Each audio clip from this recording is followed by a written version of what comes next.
pelo sinal da Santa Cruz, livrai-nos Deus, nosso Senhor, dos nossos inimigos. Em nome do Pai, do Filho e do Espírito Santo. Amém. Amém. Daniel, capítulo 9, versículos do 20 ao 23. Já deixa preparada aí a sua Bíblia.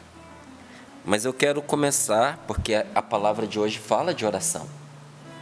Então eu quero começar justamente pela direção que foi dada aqui, essa direção espiritual, que todos os dias nós temos no Sorrindo para a Vida.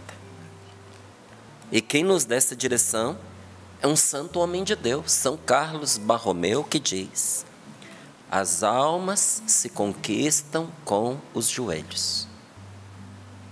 Olha para você que é mãe, hein? Que está angustiada pela salvação da sua filha, do seu filho. As almas se conquistam com os joelhos. E quando diz aqui alma, é também o coração da pessoa no mais profundo.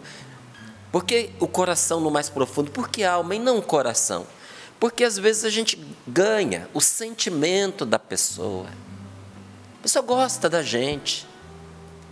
Mas uma coisa é você ganhar o sentimento de uma pessoa.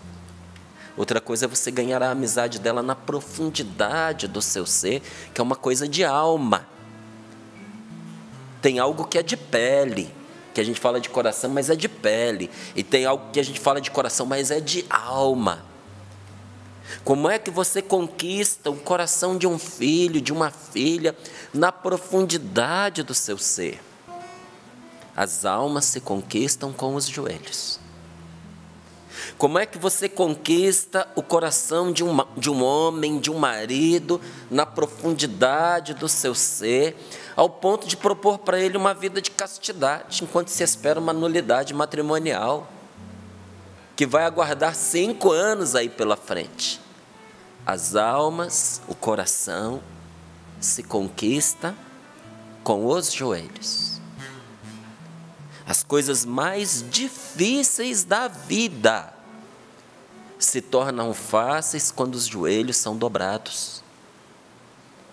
E aqui, olha, como eu fazia o paralelo agora há pouco, sobre um tipo de família, outro tipo de família, mentalidade do mundo, mentalidade de Deus, quero fazer de novo esse paralelo. Porque tem muitas pessoas que desconsideram a oração. Acha que oração é um desabafo, acha que oração é meditação, acha que oração é você se encontrar com você mesmo. Olha, tudo isso acontece na oração. Na oração você se encontra com você mesmo, na oração você medita, na oração você se acalma. Mas se parar só nisso, não dá para chamar de oração. A oração é o seu encontro pessoal com o seu Criador, que se faz presente para além do que os seus olhos podem ver, para além do que os seus sentimentos podem intuir, absorver. Tem vezes que nós nos colocamos em oração e nós não sentimos nada, nós vamos pela fé. Porque nessa hora nem a intuição, porque a intuição também é uma coisa que independe do sentimento, mas que mexe com a gente, fala conosco, nos avisa, não é verdade? Só que tem vezes que a gente vai para a oração, porque foi isso que Deus pediu para nós na sua palavra. Mas olha que interessante, de novo, a árvore você conhece pelos frutos. Aí uma pessoa que reza vê as coisas acontecerem na sua vida. Acontecerem conforme a vontade de Deus, que graças a Deus é o melhor para nós. Mas você vê as coisas acontecerem. Por vezes até numa direção diferente da que você espera, mas você vê as coisas acontecerem. Você já percebeu que todo santo rezava? E todo homem santo e toda mulher santa recomendam a oração? Olha a qualidade das pessoas que recomendam a oração. E veja o que a vida delas produziu. Agora veja a qualidade das pessoas que debocham, riem, combatem, desprezam, desaconselham a oração. Olha a qualidade da pessoa e olha os resultados do que ela produz. Como é que você vai dar ouvidos a uma pessoa que na sua vida só produziu morte, desgraça, divisão, aniquilou povos, aniquilou nações, matou muita gente, só fez o mal, desgraçadamente fez o mal, em nome de uma justiça pessoal que na verdade era inveja, vingança e busca de poder, deixou um lastro de morte por onde a pessoa passou, um rastro de morte por onde a pessoa passou, e ela diz com toda a pompa: não, Deus não existe, não acredito em Deus, a oração é perda de tempo. Olha o fruto da vida do desgraçado, infeliz, mal, cruel, invejoso, tanto mal fez. Aí você pega esses homens e mulheres de Deus que recomendavam a oração e olha a qualidade da pessoa. E quando eu estou dizendo qualidade, estou dizendo só qualidade de bondade, não, qualidade humana. Nós temos um santo contemporâneo aí dos nossos tempos, São João Paulo II. Não é? Eu fiquei tão comovido nessa peregrinação que nós fomos à casa dele. E eu fiquei pensando, né? A qualidade daquele homem, um homem de oração, um grande pacifista, conseguiu reconciliar povos, conseguiu impedir guerras, conseguiu acabar com guerras. Você sabe por que o Papa João Paulo II andava num carrinho blindado quando ele andava pelo Vaticano? Porque isso ali começou com ele. Você sabe por quê? O único que teve coragem de enfrentar a máfia italiana, jurado de morte, foi baleado por causa disso. Um homem que falava 4, 5, 6 línguas. Aí eu não estou te provocando, não, é só para você pensar. Quantas línguas você fala? Porque às vezes a pessoa quer criticar um homem dessa magnitude, mas não sabe quem ele era. E olha, um artista, tá certo? Um atleta. Ele gostava de atuar. Ele era ator. Você sabia que o Papa João Paulo II era ator? Ele era atleta. Ali na região dele, muita neve, gostava de esquiar. Um homem amado pela juventude. São muitas as fotos na casa dele como cardeal e depois até como papa, acampando com os jovens. Acampando com os jovens. Um coração maior do que ele. Lutou contra a maldade neste mundo até o último momento. E olha, quem viveu para ver a morte de João Paulo II, viu nações irem ao encontro dele, e inclusive gente que não era cristã, não estou dizendo católica não, gente que não era cristã dizendo: é um homem santo, é um homem santo. É isso que a oração faz com alguém. E quando nós estivemos ali, né, na Polônia, nós fomos visitar um dos lugares que ele mais gostava de rezar. É o santuário de Jasna Góra, que significa Monte Claro. Nossa Senhora de Jasna Góra significa Nossa Senhora de Monte Claro, mas é mais conhecida como a Virgem Negra, porque diferente do que é comum para nós aqui no Brasil, que nós temos muitas imagens esculpidas, ali no Oriente há muitos ícones. E essa imagem é uma imagem de Nossa Senhora que foi ficando escura com o tempo, por isso a Virgem Negra. E tudo indica que essa imagem foi pintada pelo evangelista São Lucas. Ela é antiguíssima, antiguíssima. E eu estava vendo ali o lugar onde esse homem de Deus gostava de se ajoelhar para poder rezar. Aí nós tivemos a oportunidade de ir neste lugar, nesse santuário milagroso, diante desta imagem milagrosa, e rezar no mesmo lugar em que aquele homem de Deus também pôde rezar. E olha o que diz a palavra de Deus sobre o que acontece quando uma pessoa reza. Daniel capítulo 9, versículos do 20 ao 23. Eu quis trazer isso antes, para que você não caia cru nesta palavra. Para que você entenda que a oração é poderosa para nos transformar e transformar o nosso derredor. E olha o que diz a palavra de Deus. Eu ainda estava falando, fazendo a minha prece, confessando o pecado meu e de Israel, meu povo. Fazia minha súplica chegar diante do Senhor, meu Deus, na sua montanha santa. Sim, eu ainda pronunciava minha oração.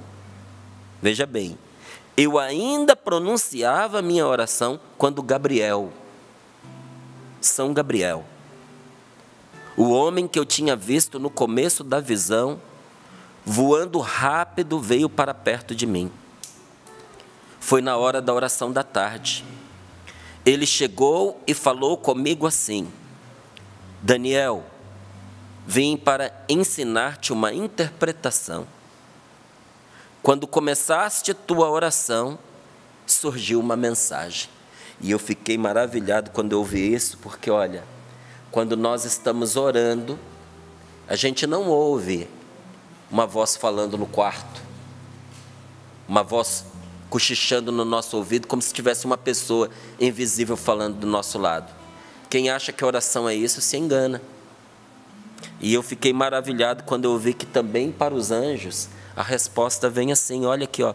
Daniel, vim para ensinar-te uma interpretação. Quando começaste tua oração, surgiu uma mensagem. Gabriel não diz, Deus falou comigo. Deus mandou eu te dizer. Ele disse, surgiu uma mensagem que eu vim te contar, porque és querido. Presta atenção à mensagem e estuda a visão. Olha só. Presta atenção à mensagem e estuda a visão. E aí eu não vou ler aqui, porque senão distrai a gente do que está falando da oração. Mas a mensagem que vem, não é? E essa visão que é dada, é uma desgraceira que vai acontecer para desterrar o mal do meio do povo. A oração de Daniel ouvida teve como resposta que viria uma série de coisas terríveis, mas que eram necessárias para libertar o seu povo e para dar-lhes a vitória. Mas depois você pode ler, para você ver. Tem tempos, inclusive, vai acontecer isso nesta semana, nas outras semanas vai acontecer tal coisa, e tal coisa vai acontecer. Eu, lendo, fiquei assombrado. Imagina o Daniel ouvindo, ele que estava lá no lugar. Não é? Aí depois, capítulo 10, versículo 12, diz assim, ele me disse, ele quem? O anjo, Gabriel, disse a Daniel, deixa de medo, Daniel, pois desde o primeiro dia, quando começaste a meditar e a te humilhar diante de Deus, tuas palavras foram ouvidas e é por causa delas que eu vim.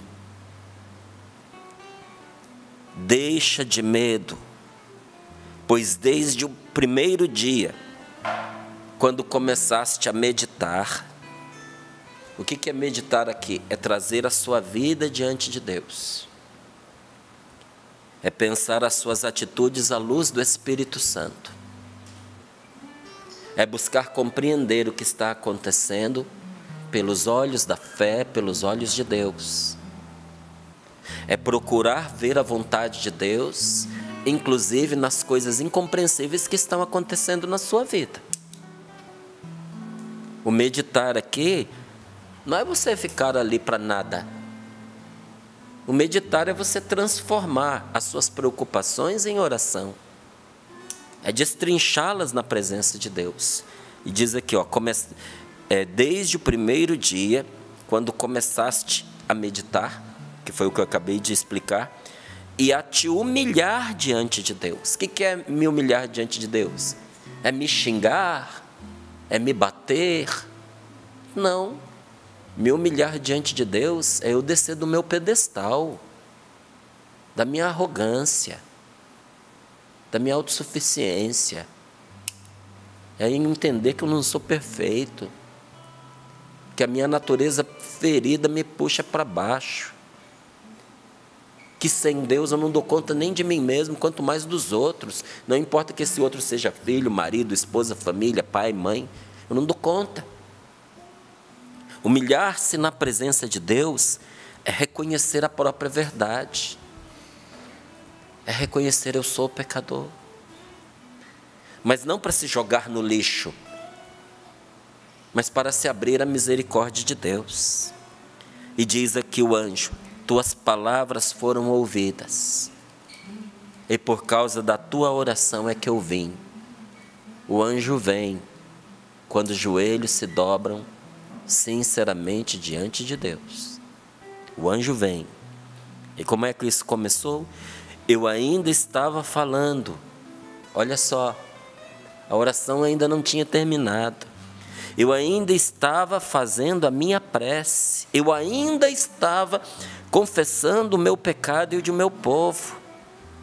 Eu ainda estava fazendo minha súplica chegar diante do Senhor, meu Deus, na sua montanha santa. Sim, eu ainda pronunciava a minha oração.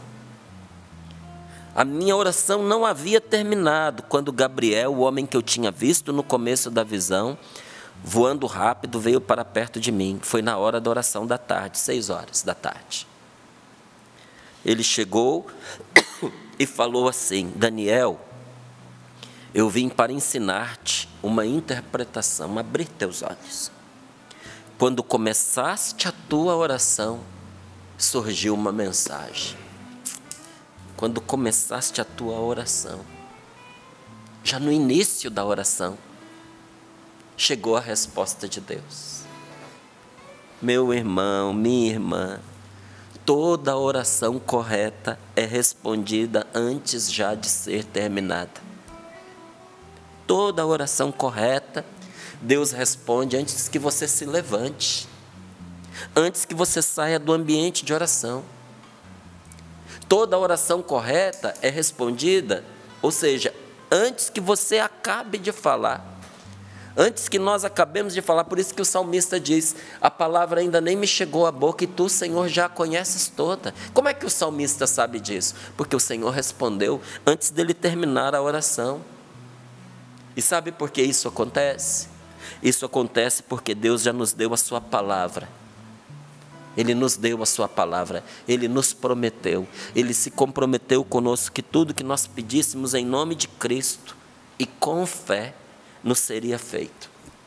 Tudo que você pede em nome de nosso Senhor Jesus Cristo, com fé, isso é feito, isso é realizado para você. Mas o que é isso? O que é pedir em nome de Jesus? Não é você ficar simplesmente dizendo em nome de Jesus isto, em nome de Jesus aquilo, em nome de Jesus eu declaro. Porque tem gente que está muito nessa fórmula como se fosse uma fórmula mágica. A pessoa tem uma vida podre, uma vida de pecado e não quer mudar. Mas em nome de Jesus eu declaro que eu vou conseguir um emprego. Em nome de Jesus eu declaro que eu vou conseguir um marido. Mas você não está unida a Jesus, minha filha. Não adianta você usar o nome de uma pessoa se você não tem a autoridade dela. Eu fui militar, eu tinha farda. E todo militar tem autoridade delegada. Eu era ainda um garoto, quando eu tirava serviço. E naquela época a gente já tirava serviço armado, mesmo sendo de menor. Quem estava de serviço tinha a responsabilidade de um adulto e respondia como um adulto.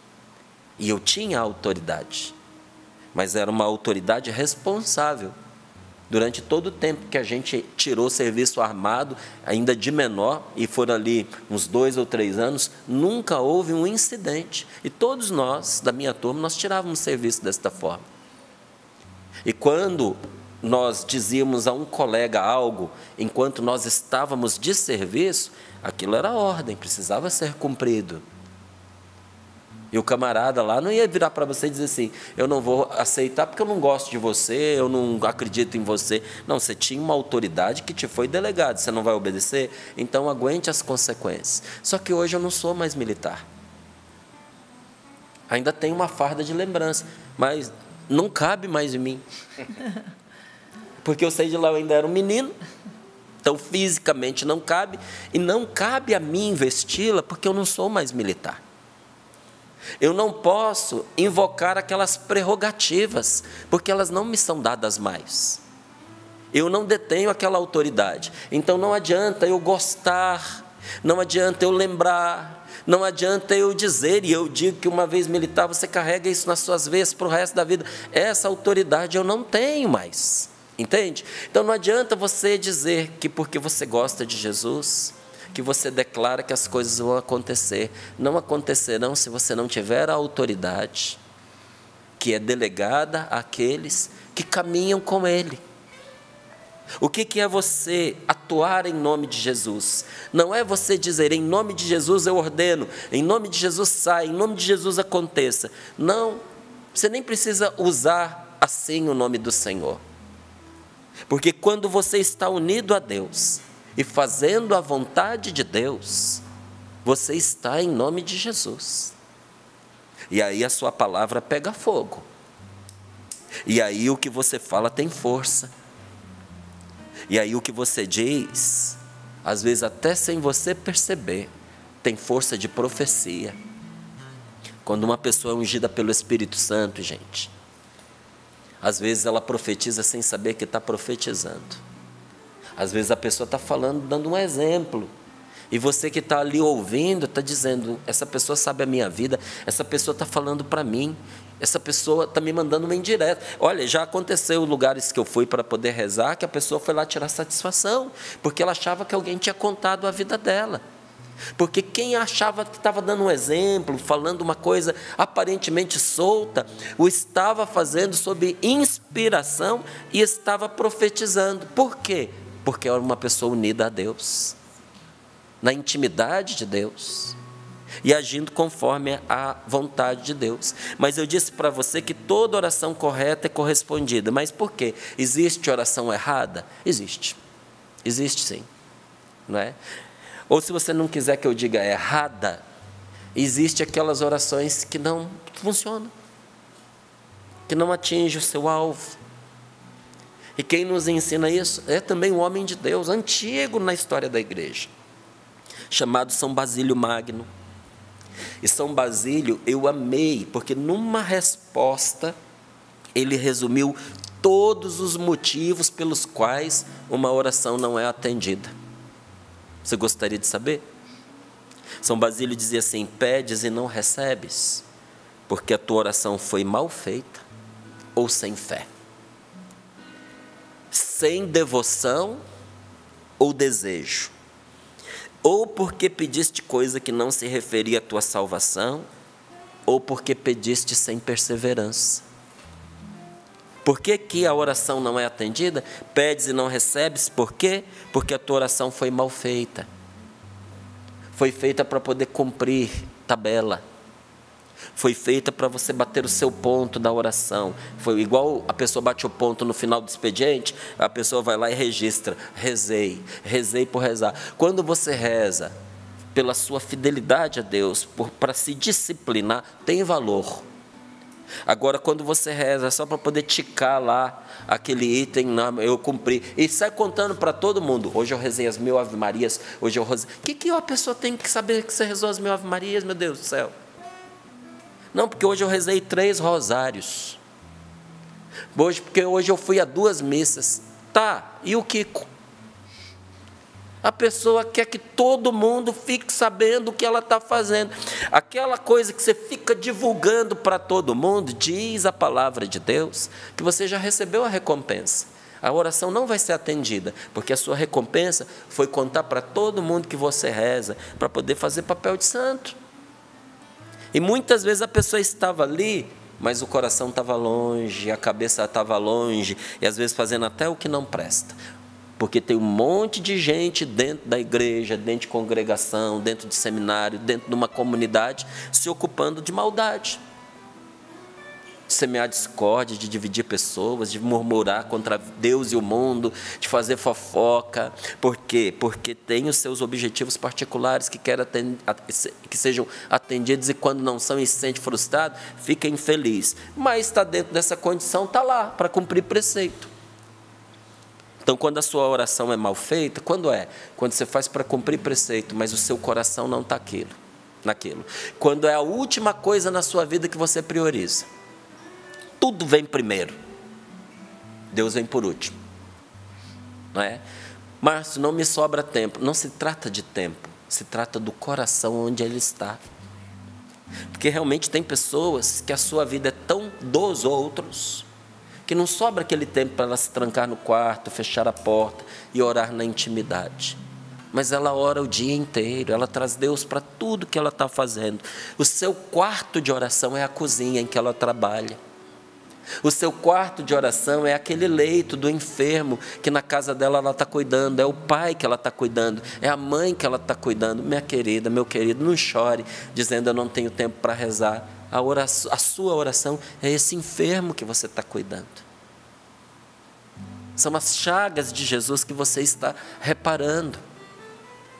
É a caridade que está sendo praticada. Em cada lágrima sua, em cada suspiro, em cada clamor, está a presença de Deus. Oh, minha querida, você com seu filhinho, com a sua filhinha especial, que você nunca na sua vida imaginou que você teria.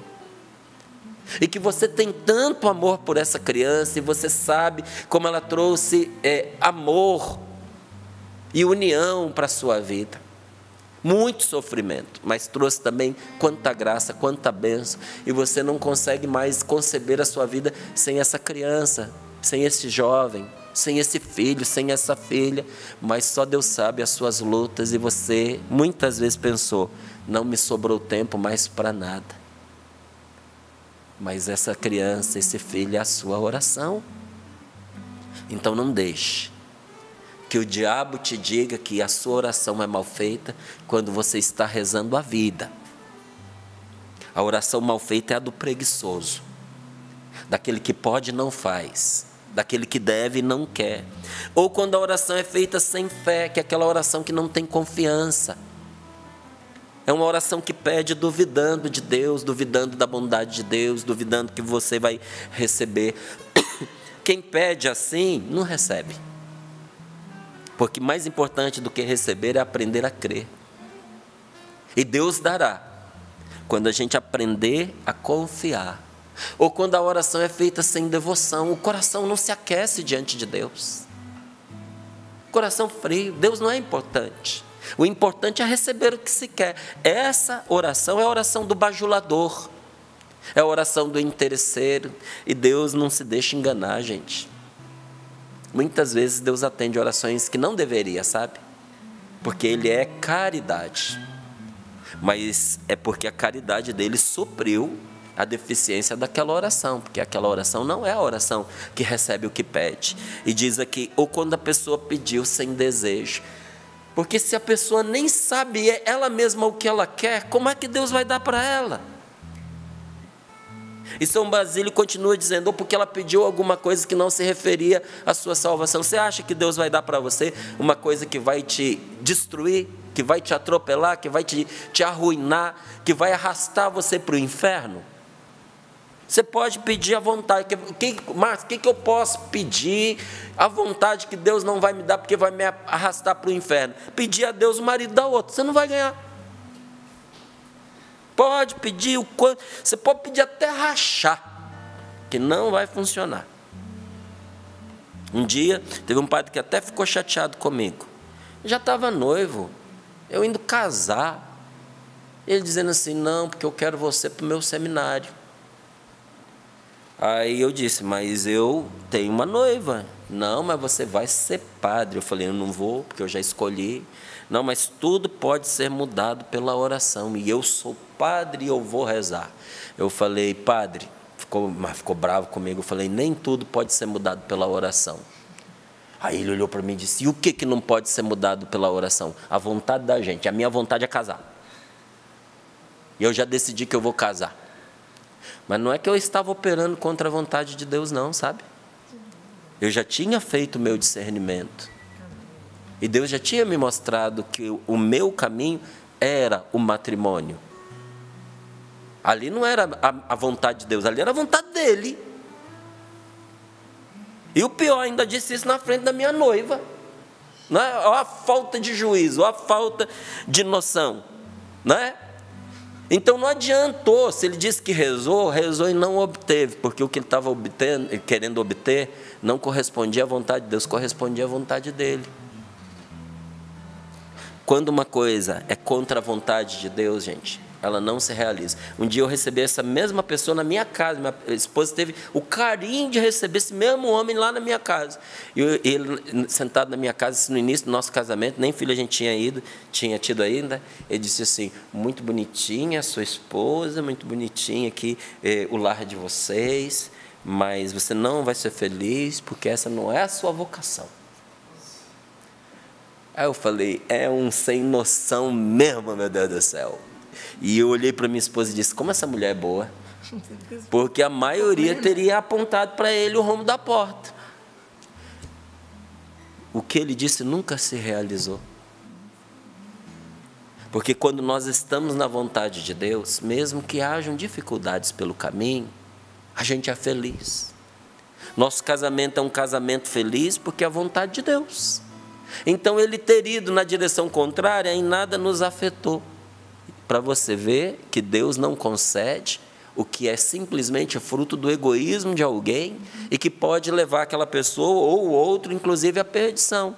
E, por fim, quando você pede sem perseverança, você precisa aprender a persistir na oração. Insiste, insiste, insiste, insiste, insiste, insiste, insiste. Até quando, Márcio? Até Deus mostrar para você que a sua oração foi atendida. Até o Gabriel vir. Até que no seu coração venha a mensagem, surja a mensagem que pacifique o seu coração, dizendo: não precisa mais rezar, já foi ouvido, já foi atendido. Ou que a resposta venha e seja um não. Mas veio a resposta, não é? Então, como a palavra de Deus não pode falhar, todas as vezes que são preenchidas aquelas simples condições que eu acabei de dizer para você, a resposta à nossa oração já foi concedida. Se preencheu isso aqui, já foi consumada no céu. Enquanto nós ainda estávamos orando, Deus já tinha concedido, embora a manifestação na terra possa ocorrer tempos depois. Então eu rezei e Deus ouviu a minha oração? Sim. Eu rezei e Deus atendeu a minha oração? Sim.